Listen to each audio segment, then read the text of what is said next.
looking at the wall, we're going to be putting the mural on. But first we have to skim coat, because this is what we're looking at. Let's get a good look up close. Not too bad, right? You see that?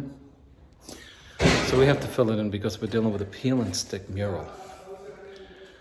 Protect the walls on each side, on the bottom. This way you give a nice professional appearance and everybody's happy. We're going to be using 14-inch pool, P-O-O-L, or boat trowel.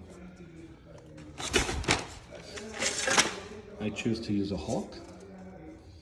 A 20-inch flat trowel to spread it. You get a wide spread. And I'm going to scoop it out with my 10-inch knife. And also this helps you get into the corners. Hold it. So now we need to establish a nice straight line because the wall is 30 feet high. Our product is only going 122 inches from the baseboard. If you try to do this without a laser, you'd have to snap a line. You'd have to use either one. So I upgraded my laser level to I kept Bosch because I like Bosch. If you notice two things, number one, it's a green beam.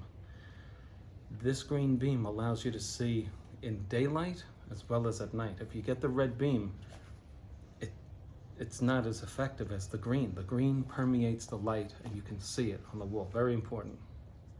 Secondly, it's a strong beam.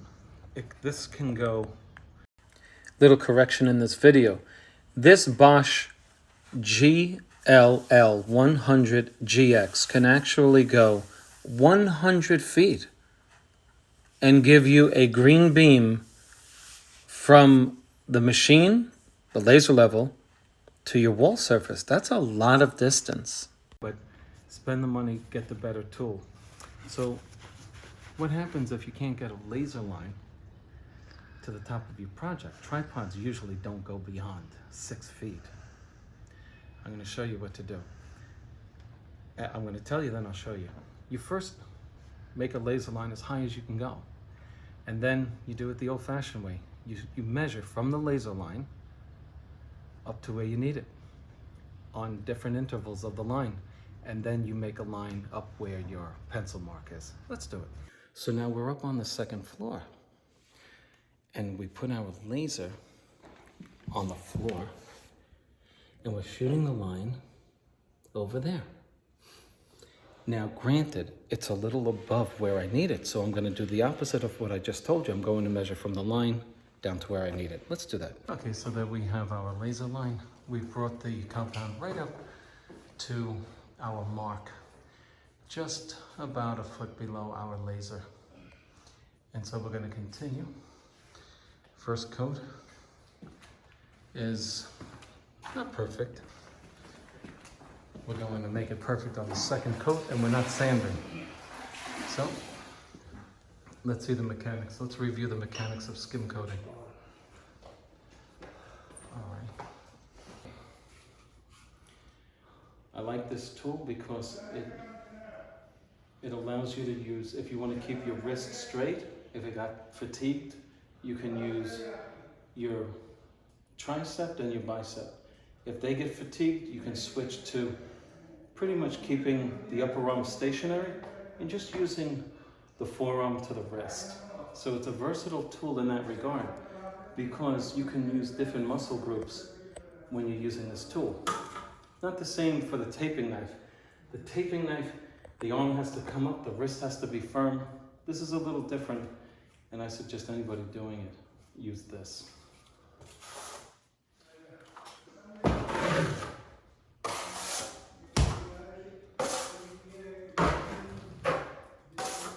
So I go in half moon strokes.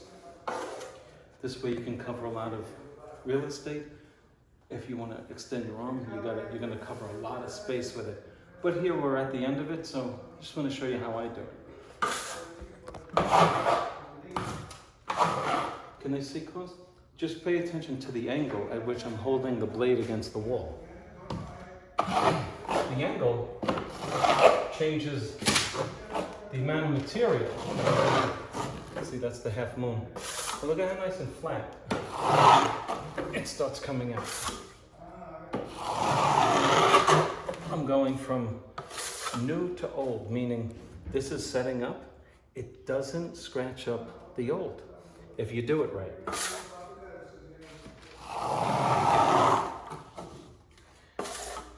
So if my angle is only 10 to 15 from the wall, I'm going to leave a lot of material on the wall. We don't want that. On the first coat, all you're looking to do is to fill in the valleys. So if you get a lot of this jumping on the knife, that's fine. On the second coat, it's going to disappear. If you go too thick, then you got to float out and make flat your imperfect troweling. So we use the wall to tell us how much compound to put on the wall. See all these lines? You can see them through the camera? Can you see them? You see these lines right here, these vertical lines? That's because of the texture. So, but that's good. That means I'm pressing hard against that wall.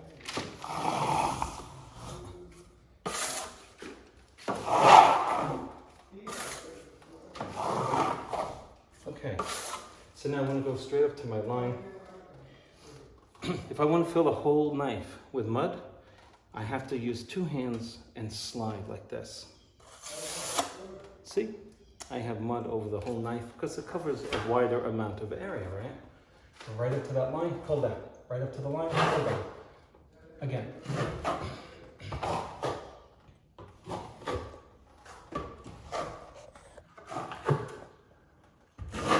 Okay, let's clean it up.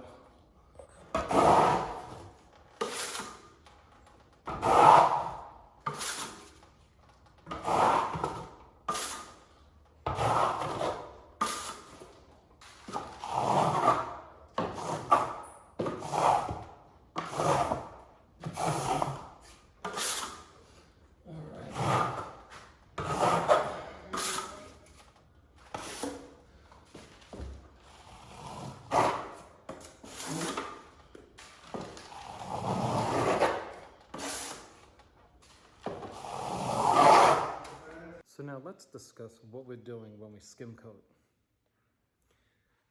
Many people say, do you want to come and sand off the texture? And of course, you say, no, we don't sand that off. Anyway, this is what we're doing. Let me try to show you what we're actually doing when we skim coat. Now, I want you to look in between the blade and the knife. I'm sorry, the blade and the wall. Do you see a space there? Let me see if I can get a better angle. Now, because this is not a very wild texture, you're not going to see the space that I'm trying to show you. You see right in the middle of your screen the space between my blade and the wall? You see that right there? Right in the middle, you see that? When you do skim coating on texture, you see that right there in the center of your screen?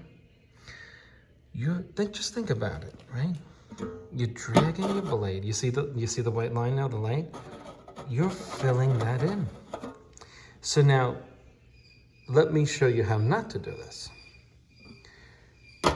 You do this. You bring that blade at a 15-degree angle, and you think you're making a peanut butter sandwich on the wall. And what you wind up doing is that your hand forgets to go hard on that wall.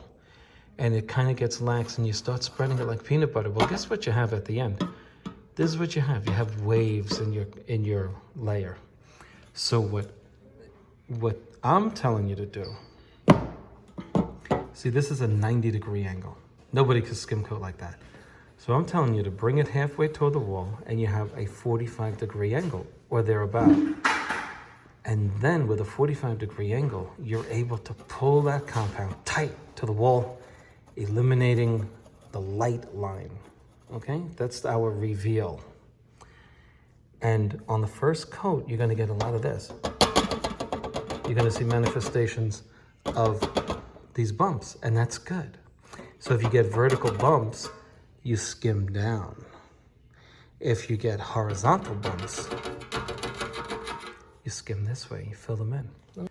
What I mean by that is, if by skimming, your blade bounces on the bumps, the valleys of which you're trying to fill in with your compound, when they dry, you skim opposite to the length of your ripples or bumps, as I referred to in the video. You see them right there?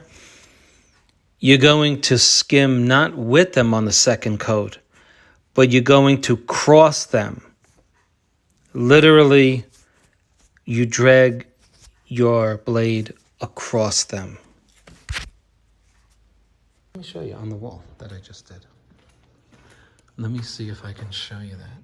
See where our blade did a little jumping? That's easy to fix. Now, because the wall was so almost flat, my first coat is almost perfect. But okay, there's some skipping. You see that? So there was a lot of texture there. Okay, so this is what my blade did. It jumped like you're riding on bumps, right? So now, how would you fill that in? This is a common mistake of people who do it yourself, and it's understandable because they don't understand the mechanics in that. So if you have bumps going down like this, the best way to fill them in is like this. You bring your blade this way and you fill them in. And your blade will ride on the highs that you're looking at. You see all of those ripples? Those are highs. You agree? So wouldn't it be best to ride your blade on the highs? And this way, the space in between are the lows that get filled in, right? You see where we don't need any skim up there, but we need it there? That's what you do when you skim coat. You're filling in the valleys. Look at that. Look at that. That's only gonna take one, and it's only gonna take one coat, but you know what you need there? You need no more than 1/8 of an inch, if that, to fill those bumps in. And right below, they're all filled in, right? So that's a variation in the texture. A little thicker here, a little lighter there. But the second coat perfects it all. So today we're hanging a mural of how many panels altogether? 8. We got 8 panels altogether for the mural. But the wall is only going to take 6.5. So we're losing, one of the panels is going to go in a closet somewhere.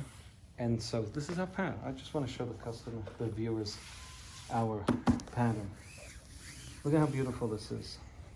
This is a product from India, and it's also a peel and stick. And you could probably tell that for those of you who hang wallpaper, that's typical of peel and stick. Now, some peel and stick products, I can already tell what this is. This is not a cheap wallpaper, but if you've ever hung peel and stick, for those of you who rent or you want to take it down after a few years, if you own the house, glue it to the walls.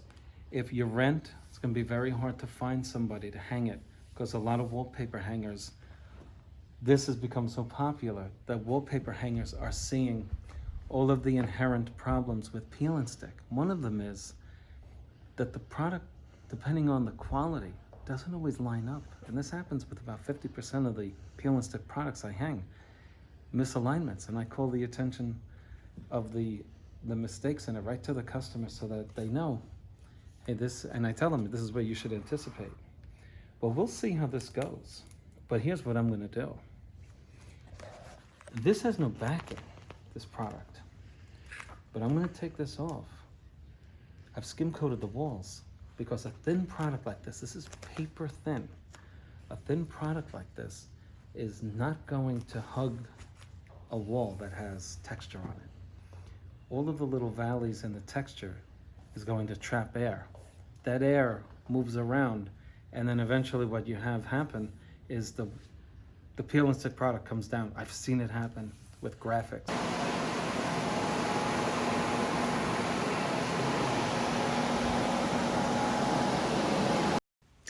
Because the fan was making so much noise, I decided to do a voiceover and maybe describe some of the things that I'm doing in the video as you watch. I'm using a 6-inch stainless steel taping knife that I just showed you. I just put compound on the left side of that taping knife in order to fill in the left side where I really need it. When you're skim coating, you make a lot of decisions that people watching you can't even see. For example, where you put most of the compound. What I was just showing you with my hand is where you put pressure on the tool that you're using. So if you need compound against that brown paper there, you're going to fill up the left side of your blade. And then you're going to put pressure only on the left side of it, where you're sort of lifting the right-hand side of the blade off of the wall. What I'm doing now is re-going over where I did the 6-inch, but pressing it all, making it all uniform. You see how those half-moon swoops makes it all one level? It's a really easy thing when you get it down. I suggest anybody who's looking to begin skim coating, or plastering as they call it in the UK, that they practice on a wall. Go into your garage and literally get the tools and just try it. I'm using a 14-inch pool or boat trowel, as you see in my left hand there. And I'm holding the residual compound with a hawk. That hawk gets heavy, and I'm going to show you what I do when I first load up that hawk and where I put that compound in order to ease the weight and the stress on the arm from holding that in my hand for an hour or two, or whatever it is. You see, I put the compound on the middle of the blade there. I'm concentrating on the wall where I need it. I'm running out of compound, so I don't put it on the left to go over where I just did it. I put it purposely in the middle of the knife where I'm going to apply it specifically.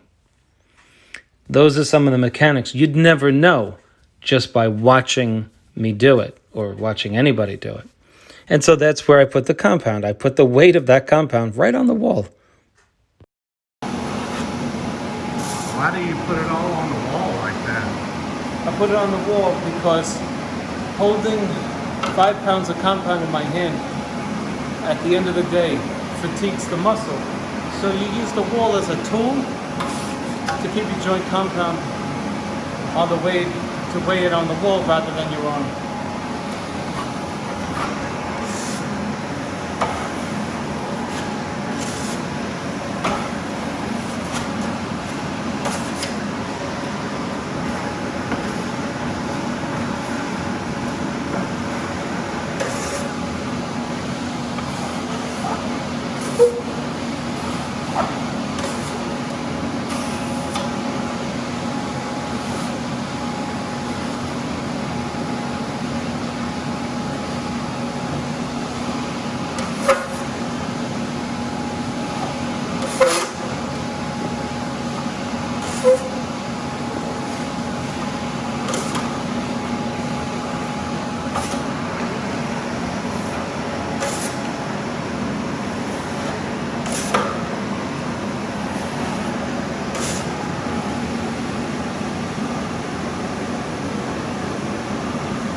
You always want to take a light to your work. And I can tell you from looking at it, not bad.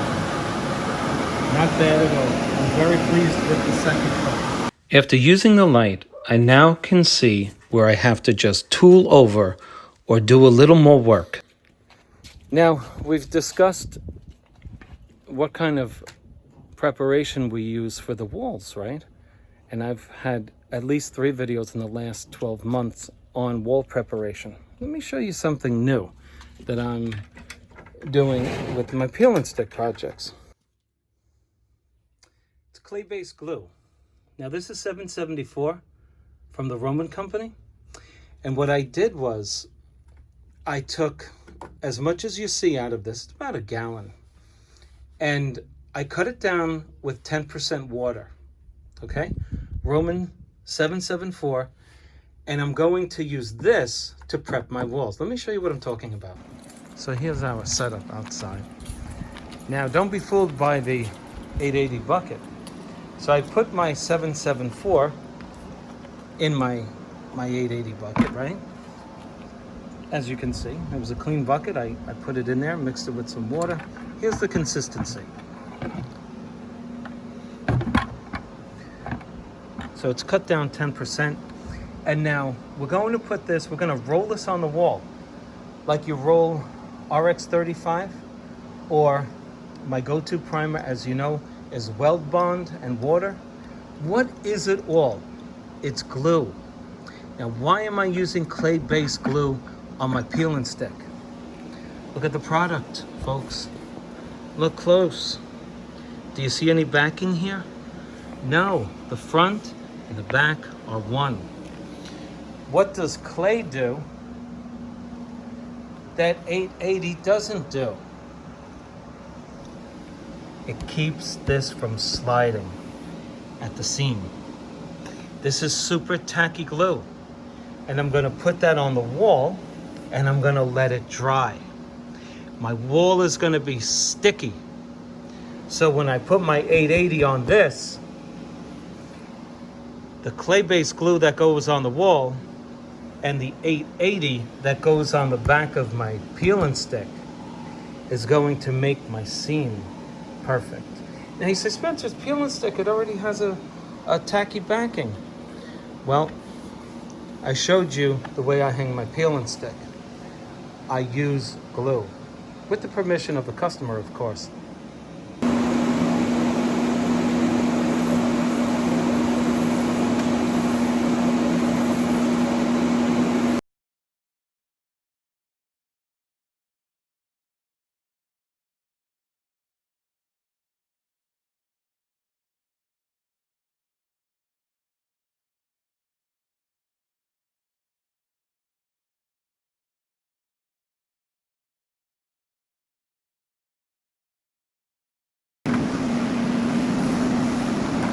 When this dries, our wall is going to be so tacky, but the 880 will go on and allow me to move my seams together, while this, when it dries with the 880, will keep it from sliding, which is typical with peel and stick because it doesn't have a substantial backing. It's almost like what I consider an ice skating rink on the back of peel and stick.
So here's our wall, which is it's almost ready to hang the paper.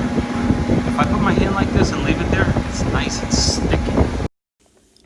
The benefit, remember, of using any glue to put on the substrate first is that it dries. Indeed, it does dry. But when it's activated by the wetness in the other glue on the product, the wall covering, well, it becomes super tacky all over again. When you wet glue, it reactivates and it becomes super sticky, especially in this case with the clay-based glue on the wall. We just pulled the white backing off and we've exposed the peel and stick product. And now we're applying 880 right to the back of it. So some of you are wondering, I don't understand, it's peel and stick, why are you gluing it? Well, I'm here to tell you that peel and stick is a very impractical product, and I've come up with a rule. I no longer hang peel and stick unless it's not required to butt the seams together. It's very difficult to do, it's very time consuming. And so I use it as a typical regular wallpaper. I apply the paste to the product, and the people that are buying peel and stick are not buying it because it's peel and stick. Many people are now buying it because they get attracted to the pattern on it, and they say, oh, it's peel and stick. There are fewer people today, in my opinion, that are buying peel and stick because it's peel and stick. Renters love peel and stick because they tell me their landlords don't want permanent wallpaper on the wall, and so they have to have peel and stick.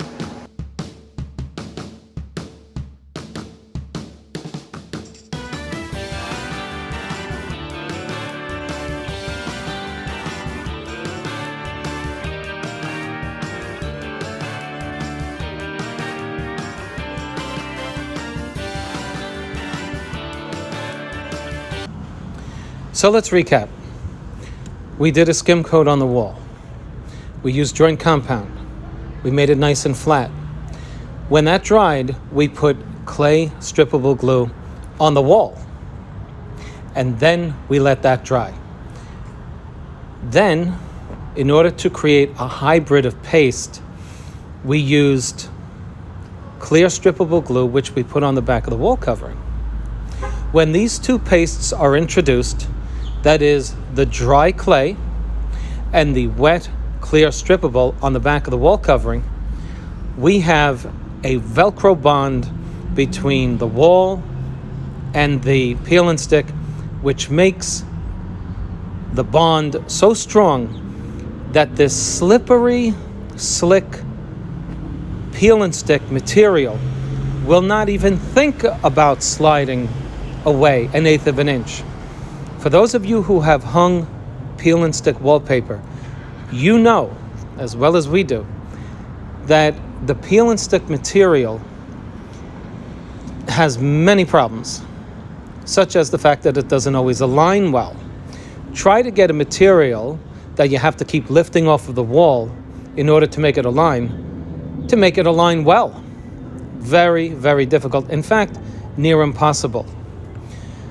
Secondly, to make it stay in place, that is, to keep the seams together. Some peel and stick materials actually tell you to overlap the seams so that when they constrict, they can go back to normal.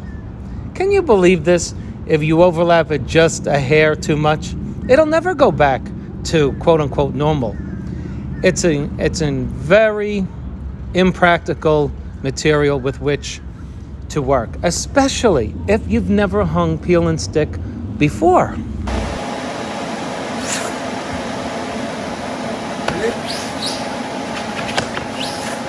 Very nice. I'm holding my smoother at about a 10-degree angle because I can rip my peel and stick if I'm too rough. I just hung this. I just smoothed it out. And look, not one bubble. Not even one. Folks, I'm telling you, use the clay and use the clear. It's the way to go. Look at that. Look at how beautiful. Not one bubble.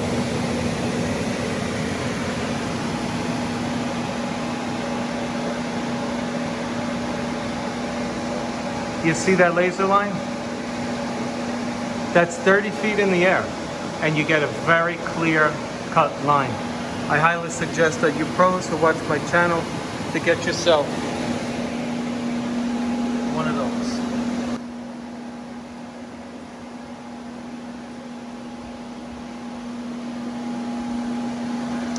And we have a double cut, and it only overlaps only about ½ an inch, which isn't a whole lot of room to work with.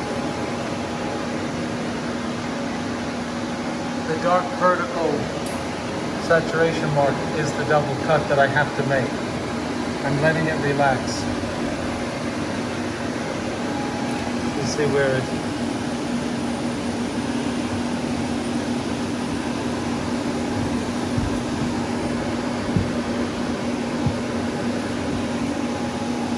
You want to let this relax so that the clay-based glue can stop this from moving, and then any minor constriction, you let that happen and then you cut it. Don't cut your double cuts right away. Okay, so I wanted to discuss the double cut. This is a fine product. If you look at the Taj Mahal, the interior decoration, you'll see that the stone is colored like this. It's not paint. They used colored stone. The fellow who owns the house replicated one of the artworks in the Taj Mahal with this product. Now, it's quality. The color's not coming off, but bring them in close, please. Look at the fatal error of this product. I just want to share with my viewers things that I come across. Okay, just so you know, this is a ½ an inch. This overlap here. Look at this. There is no room for error here. So when I'm doing my double cut, and they could have made the product where it's not a double cut, I have very little room for error. When you're doing a double cut and you have minimal, you need an inch overlap for a double cut, okay? There's a live, which is the color that remains on the wall after you're all done. And then there's the bleed. The bleed is this part here that overlaps. A ½ an inch isn't enough. But here's how you're gonna do it. Do you need a level to do this? You don't. Because your eyes can see that the edge of the wall covering on the overlap and the edge of your straight edge against which you're going to make your double cut is equidistant where you begin the cut, the middle of your cut, and the bottom. And if it's not, you adjust it. Do you know what I mean? Like you can tell where your bleed is or where your overlap is. And so you keep your edge, you're looking at it, and you can visually see that it's equidistant. If it were like this, you would know right away. So you don't need a level for this. So I'm gonna do my double cut and I'm gonna show you how to do it. I'm gonna wet it so that my straight edge slides. It's lubricating the straight edge. So instead of getting stuck, I will facilitate the cut by allowing this to slide on. At least theoretically, it's supposed to slide. Because they get stuck.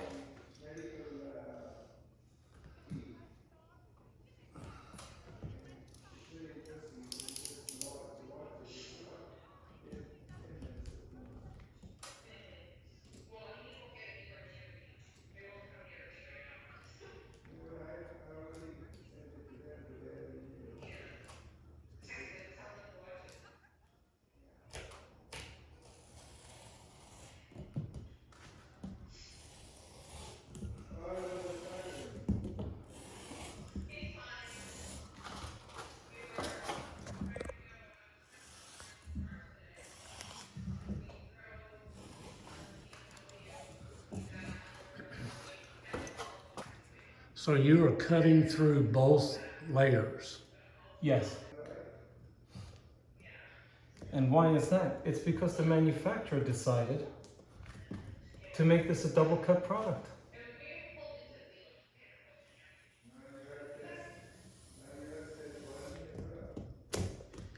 You have to be very precise. It's true. I have failed in the past by cutting through a small bleed, and I missed. My underlap wasn't there. And it's a nail biter after that. You're in trouble.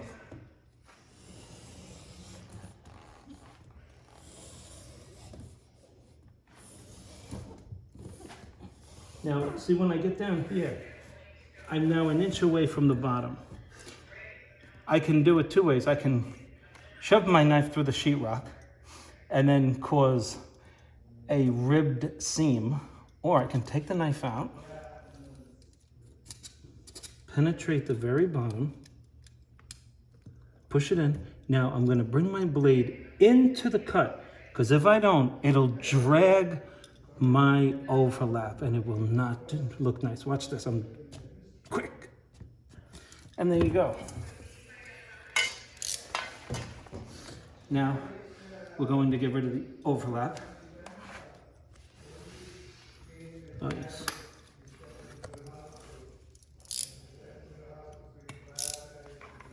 Here's my overlap coming off easily.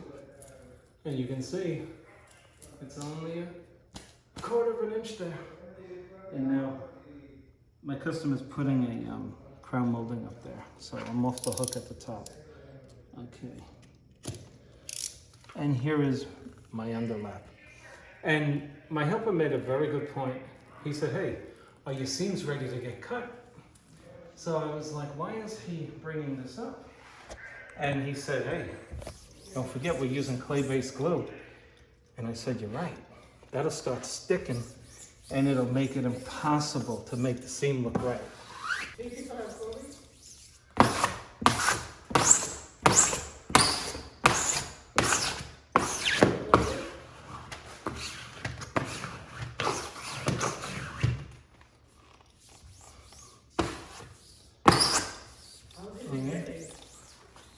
Okay.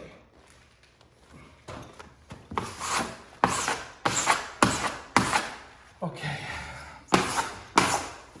Ja, das steht mit dem.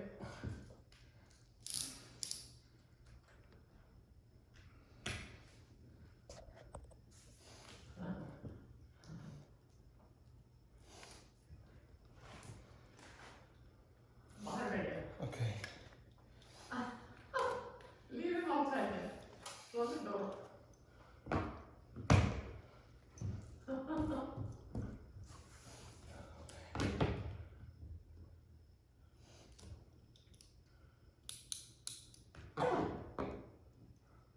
Come on, Baraku.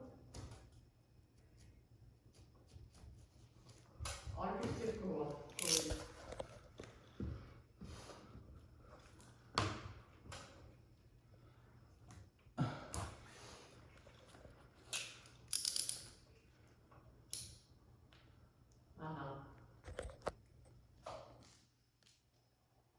But they don't have symptoms?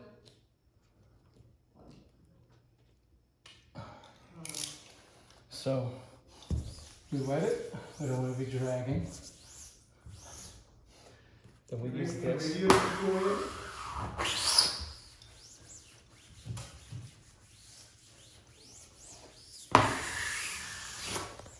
And then that's not it. After that, see, our seam is not done. You can actually see the seam. Maybe you can't.